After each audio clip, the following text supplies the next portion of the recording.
이슈 보겠습니다. 네, 어제 외국인이 1조 원 넘게 사대요. 외국인이 1조 원대 매수를 한 게 일단 꽤 오래됐죠? 지난달 12일 이후로 처음입니다. 네, 한 3주 돼간 거네요. 네. 3주 좀 네, 됐군요. 삼성전자를 본격적으로 매수한 것도 거의 같은 기간이라 보시면 될 것 같은데, 삼성전자, 하이닉스 사실 지금 시장에서 이제 느낌이 저는 이제 중요하다고 생각을 하고 있거든요. 느낌. 네네네. 이제 이 느낌이 좀 약간 뭐 바뀌었다라기보다는 이렇게 생각하시는 투자자분들이 이제 생기고 있는 상황이라고 생각을 하는데, 어떤 거냐면, 과거에는 이제 삼성전자, 하이닉스를 사기만 하면은 그 돈을 버는, 수익이 나는 종목으로 이제 인식이 됐었죠. 불과 얼마 전까지만 하더라도. 네. 근데 내가 저걸 왜 안 샀을까라고 하는 후회감만 있을 뿐이고. 근데 그렇죠. 폭락 나올 때 삼성전자, 하이닉스 움직임을 보면, 이거 아무리 삼성전자, 하이닉스라도 잘못 사면은 될 가능성이 있겠네라는 어떤 그 투자자들의 심리적인 변화가 저는 상당히 중요하다고 생각을 하고 있거든요. 그렇죠. 근데 변동성이 제일 컸잖아요, 이 네. 종목들이. 그리고 또 뭐 이 유가와 관련돼서 뭐 중동 쪽에서 뭐 헬륨이나 이런 것들도 들어와야 되고, 그다음에 비행기로 날라야 되는데 유가가 올라가면 이게 또 비용이 올라가고. 비용이 올라가는데 그건 사실 말도 안 되는 거고, 예. 그냥 위험 자산 내에 삼성전자, 하이닉스가 가장 큰 포지션을 갖고 있을 뿐이죠. 네. 말씀하신 대로 뒤늦게 올라타셨던 분들은 최근에 그런 기사가 있었어요. 뭐 공무원 부부라고 그러던데 전세금 3억을 결혼하시려고 했나 하여간, 그래서 전세금 3억을 이제 여기다 이제 몰빵을 한 거죠. 근데 공교롭게도 그 이후에 이제 변동성이 생겼잖아요. 네. 그래서 뭐 굉장히 마음고생을 할 거다.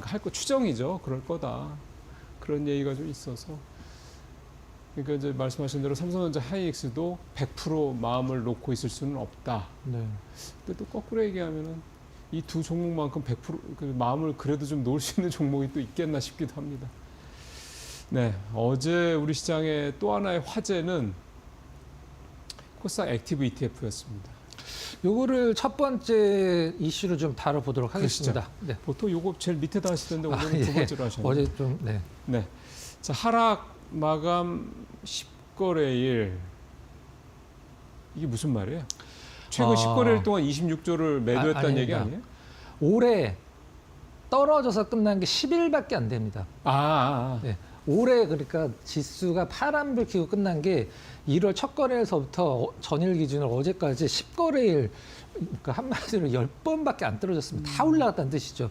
26조 원을 이제 외국인이 던졌고, 그 중에 이제 개인이 33조 원을 사면서 방어를 했다라고 하는데, 제가 이제 사실 개인 투자자분들이 주식을 사면 꼭지다, 뭐 여기도 나올 수 있는 얘기합니다. 꼭지다라고 이제 보통 얘기를 하고, 저도 그것과 관련된 근거 자료를 몇 번 보여드리긴 했었는데, 제가 이제 그 시간 날 때 한번 이제 많이 올라갔다 싶은 장이 이제 보통 천장을 치고 내려올 때 수급을 이렇게 한번 본 적이 있었었는데 꼭 그렇지만은 않더라고요. 근데 개인들은 이 꼭지가 지난 다음에도 이제 매수를 계속적으로 이제 해 나가는 편이 좀 더 많았었고, 그다음에 꼭지 오기 전에 먼저 개인들 수급이 꺾인 적도 있고, 이게 꼭 이렇게 개인들이 많이 사면은 시장이 좀 꼭지다 이렇게 표현하기 좀 쉽진 않습니다. 그것도 옛날 관성적인 생각인 네. 것 같아요. 이제. 네. 그리고 여기에서 중요한 건 또 이 신용이 더 문제가 되는 거지, 뭐 개인들이 얼마가 사건 사실 그게 중요하진 않고. 근데 신용도 지금 9일 기준으로 31조 7천억, 그 다음에 그 전 주죠. 그러니까 33조까지 갔다가 5일날 33조까지 갔었죠. 5일날에 그게 네, 네. 31.7조인데 고객인탁금 120조 좀 120조 좀 여전히 넘죠. 네. 그거 생각하면 그렇게까지 큰 거는 아니다라고 해석을 또 하고 있어서, 너무 이제 그 기사에 그렇게 너무 이렇게 막 걱정을, 이렇게 공포감을 주는 기사에 그렇게 너무 이렇게 매몰되실 필요는 없지 않겠나 생각이 좀 듭니다. 갈까요? 다음 거? 네네. 네. SK 5.1조, 그다음에 삼성전자 상반기까지 16조. 어제 이 두 대기업의 자사주 소각 소식이 또 관심을 좀 끌었습니다. 자사주가 한 1,700만 주 조금 더 있는데 거기서 이제 1,469만 주. 예, SK는 거의 다 소각을 하더라고요. 그러니까 뭐 임직원 보상이나 맞습니다. 이런 걸로 할 거 빼놓고 그러니까 한마디로 20%의 주식을 없앤다라는 뜻인데 그냥 가만히만 있어도 20%가 올라가는 효과가 나온 건데 실질적으로 이제 그렇죠. SK는 이게 뭐 오늘은 잡기는 좀 힘들 것 같습니다. 제가 봤을 때는 뭐 어제 입장에서도 워낙 엄청났기 때문에 근데 이 다음에 후속 타로 나올 수 있는 종목군들을 이제 그러겠죠. 주목을 해야 되는데 뭐 두산도 있고요. 그 다음에 뭐 한샘이 굉장히 좀 자사주가 많은 편입니다. CJ도 두산이랑 CJ로 둘 다 뭐 10% 중반 후반 정도 갖고 있기 때문에 뭐 SK보다는 못하지만 그래도 자사주가 상당히 좀 많은 편이에요. 자사주 10% 이상 있으면 상당히 많은 편이거든요.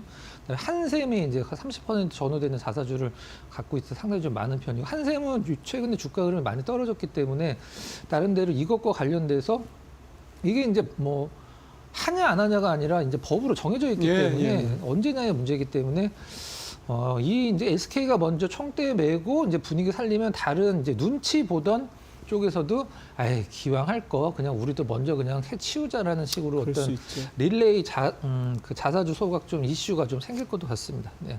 이게 우리 시장에 또 뭔가 받쳐주는 이게 장이 네. 변동 소침할 때 받쳐주는 모멘텀이 될 수도 있겠네요. 네.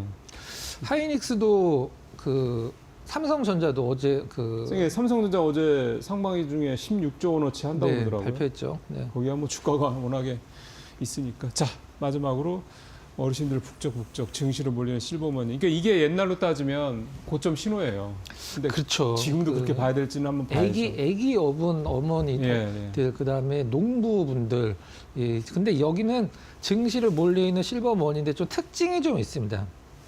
뭐예요? 이제 스마트폰 앱으로 하시기가 좀 약간 불편하신 분들이 많으시니까 객장으로 직접 오셔갖고 지금 객장이 인산인해라고 합니다. 그러니까 주문을 직접 구두로 넣으신다는 거죠. 오셔서 계좌도 트시고 주문도 직접 내시고 그러니까 뭐 메모지에다가 하이닉스 뭐 100주 매수 이렇게 하고 이렇게 주문 내달라 하이닉스 100주. 이런 식으로 엄청나죠. 뭐 그냥 예를 든 겁니다. 근데 지금 그 신규 계좌 터지는 거에서 나이대로 봤을 때 가장 많이 올라가고 있는 게 70대 시니어 분들이 굉장히 많은 비중을 차지하고 있다라고 합니다. 30% 이상을 70대 분들이 지금 신규 계좌에서 차지를 하고 있다라고 하는 어떤 지금 그런 대한민국 통계도 있습니다. 돈 반은 60대, 70대가 갖고 있잖아요. 반이 뭐예요? 3분의 2일 걸. 네, 근데 뭐 몇 번 말씀을 드리긴 했었습니다만은 워낙에 한번 사면 안 파시는 어떤 뭐 그런 성향인 분들의 나이대라 수익률은 가장 높긴 한데 지금은 이게 조금 비쌀 때란 얘기 아니에요? 좀 그 소위 얘기하는 여윳돈으로 하셨으면 좋겠습니다. 그 이 양반들이 여윳돈을 이제 대출 받아서 하겠어요? 설마. 아니 그 주문을 MTS로나 PC로 못 넣으셔가지고 객장에 서시는 분들이 신용 걸고 막 이렇게까지 하실까요? 네. 그러실 겁니다. 예. 네. 자, 가죠. 코스닥 액티브 ETF. 자, 좀 설명을 드리면 어제 이제 하나는 조금 있다가 나오죠. 이제 지금 이제 삼성이랑 타임폴리오 액티브가 이제 어제 증시에 이제 상장을 했는데 이 타임폴리오 같은 경우는 뭐 사실 액티브 쪽에서는 국내에서 우리가 보통 명가라고 표현을 많이 하긴 하는데 사실 뭐 독보적입니다. 독보적인 수익률을 갖고 있는 쪽이 자산운용사가 이제 타임폴리오인데 23년도에는 전 세계 1등도 했었죠. 전 세계 ETF가 한 1,100개 정도 있었었는데 그 중에서 전 세계 1위를 독보적으로 했었습니다. 그때 무슨 ETF였었냐면 이제 탄소 중립 그 액티브 ETF인데 지금은 이름이 아마 신재생으로 바뀌었을 거예요. 404120인가 그럴 거예요. 지금까지도 굉장히 잘 올라가고 있는데 최근에 좀 흔들렸는데 액티브니까 사실 무슨 종목을 그때 갖고 있었는지는 사실 뭐 그렇게 중요하진 않긴 합니다. 종목을 계속 바꾸고 있는데 지금 이 23년도 1등 했던 이 타임폴리오 액티브 그 지금 신재생 에너지로 이름 바꾼 게 어떤 종목을 갖고 있냐면 지금 하나솔루션이랑 삼성 SDI 뭐 이런 종목군들을 주력으로 좀 갖고 있더라고요. 그때 2차 전지 한참 잘 나갈 때. 했던 거구나. 그래 지금도 뭐 상당히 뭐 괜찮은 편이고요. 이제 코스닥 첫 액티브 ETF죠. 액티브 ETF 있잖아라고 생각을 하실 수도 있는데 과거에는 이제 어제 기준으로 이제 코스닥이 들어왔고 전에는 거래소나 이제 특정 테마 위주로만 있었기 때문에 코스닥 ETF는 처음이고 어제 거래대금 1조 원 돌파를 했죠. 최근 이제 금융당국이 액티브 ETF 상관계에서 0.7 규정 폐지 방안을 추진한다. 이건 사실 액티브에서는 이 상관계에서 0.7이라는 게 무슨 말이냐면 지수가 100 올라가면 니네가 운영하는 액티브 ETF도 70은 올라가 줘야 된다. 그게 있거든요. 그게 이제 상관계에서 0.7인데 네. 베타 계수라고 봐도 될 것 같습니다. 근데 이게 왜 있어요? 모르겠습니다. 근데 이게 이제 이제 폐지하는 방안을 추진을 해야 되는데 그래도 이게 액티브지만 0.7 규정을 위반하면 안 되기 때문에 시총 상위주들을 담아놔야 됩니다. 어쩔 수가 리스크를 없어요. 줄이겠다라는 의도인가 보구나. 네, 액티브 ETF는 사실 이게 있으면 좀 그렇죠. 운영하는 데 있어서. 그러니까요. 네. 액티브는 실컷 니네들 마음대로 놀아라 그렇게 해놓는 게 액티브 ETF인데 네. 그거를 저렇게 걸어놓으면 그게 뭔 액티브예요? 네.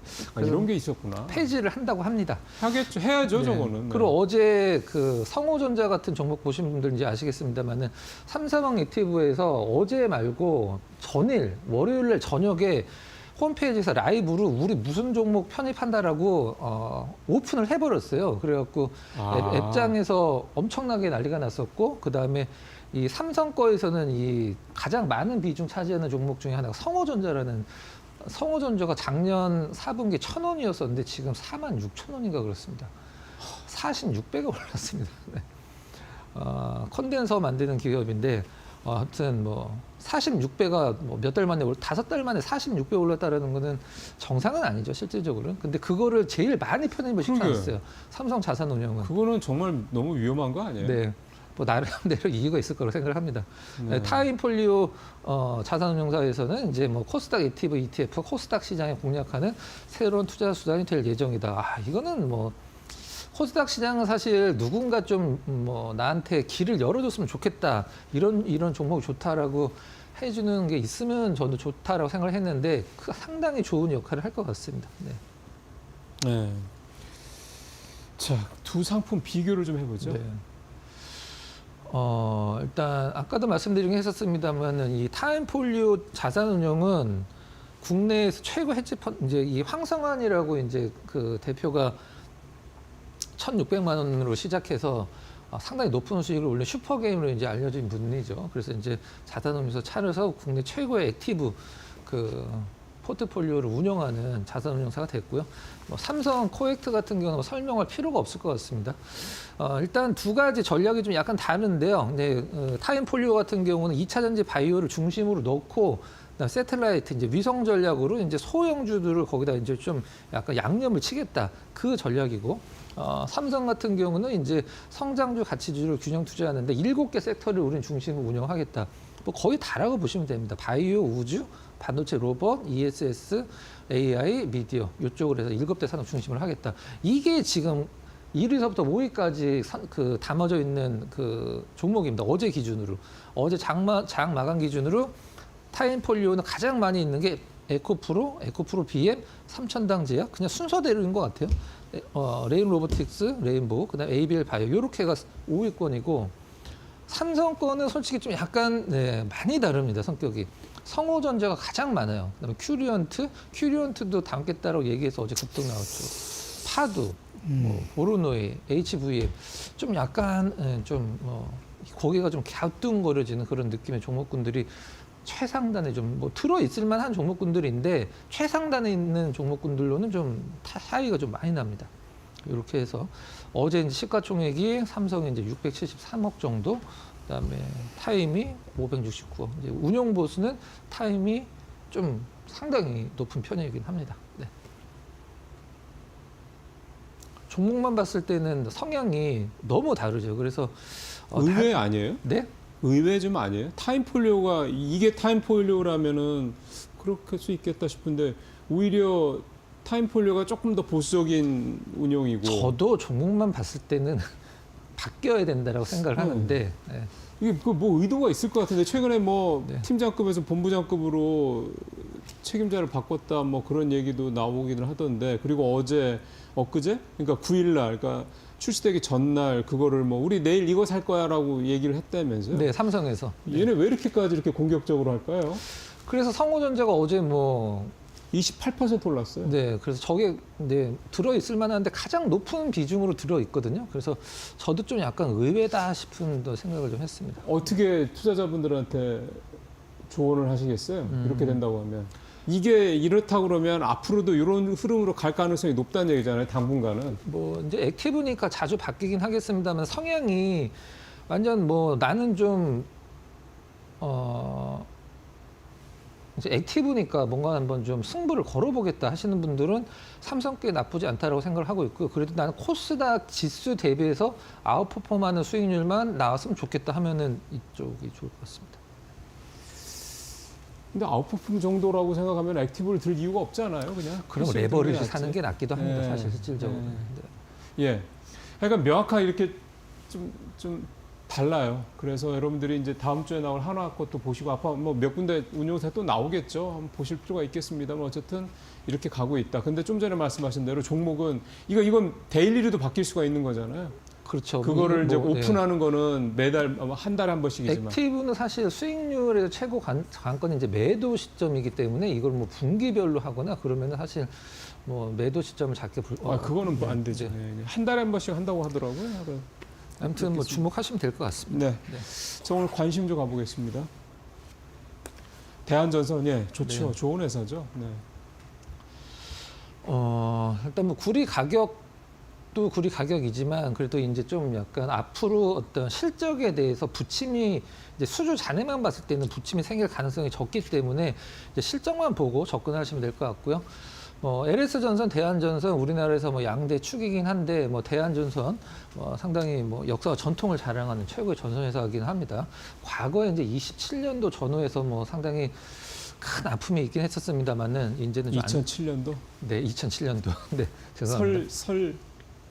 그 설립자들 네네네. 설치감은 네. 이제 고부가가치 초고압 해저 케이블 중심의 역대 최고 이제 실적 랠리를 보여주고 있는데 사실 이렇게 많이 올리진 않았습니다. 이제 이 비싼 것들이 많이 팔리고 있다라는 게 상당히 이제 좋은 뭐 부분이긴 하고요. 수주 잔고가 이제 3.7조 원으로 역대 최고 수준인데 이게 이제 통상 한 대한전선 기준으로 한 2.5년에서 3년 정도의 어떤 뭐 일감이라고 해야 될까? 그러면 27년도 이후까지는 실적이 크게 이제 뭐 부침이 있을 가능성은 없다 보시면 될 것 같아요. 그 다음에 이제 해저 케이블 공장 새로 짓는데 해저 케이블인데 고압 송전, 직송전 가능한 그거죠. HVDC라고 표현을 하나요? 거긴데 그 4,500억을 이제 한국수출입은행이 통으로 그냥 지원을 하기로 했고요. 네. 북미 쪽이나 뭐 우리나라 이제 그 서해안 에너지 고속도로로 한참 많이 나왔던 이게 이제 실적이 플러스 알파로 계속적으로 된다라고 하면은 나름대로 뭐 좋은 어떤 뭐 실적과 주가 흐름을 예상을 할 수 있다. 이렇게까지 정리를 하도록 하겠습니다. 말씀하신 그 초고압 해저 케이블 HVDC 이거는 만드는 나라가 전 세계에서 몇 군데 안 되잖아요. 네, 없죠. 네. 우리나라에서 LS전선하고 대한전선 두 회사고 이거는 뭐 용처가 지금 앞으로도 뭐 무궁무진하겠더라고요. 해저 케이블이. 자, 차트 봐볼까요? 차트를 일봉으로 좀 준비를 했는데요. 뭐 좀 오르긴 했는데. 네, 요런 이제 사실 요걸 빼고 봐야 된다라고 생각을 하고 있습니다. 삼성전자도 마찬가지고 하이닉스도 마찬가지고 이렇게 시장에서 안 떨어질 수 없는 그 전에 흐름이 어땠는지를 봐야 되는데요. 상당히 좋은 흐름이라고 생각이 되고요. 수급도 나름대로 좀 약간의 부침이 있긴 하지만 그래도 우상향하는 어떤 매수 기조가 유지되고 있어서 대한전선도 뭐 포트폴리오의 한 축으로 담아볼 만한 종목이다 이렇게 정리를 하도록 하겠습니다. 네, 대한전선 오늘 마무리 좀 하겠습니다. 오늘 말씀 잘 들었습니다.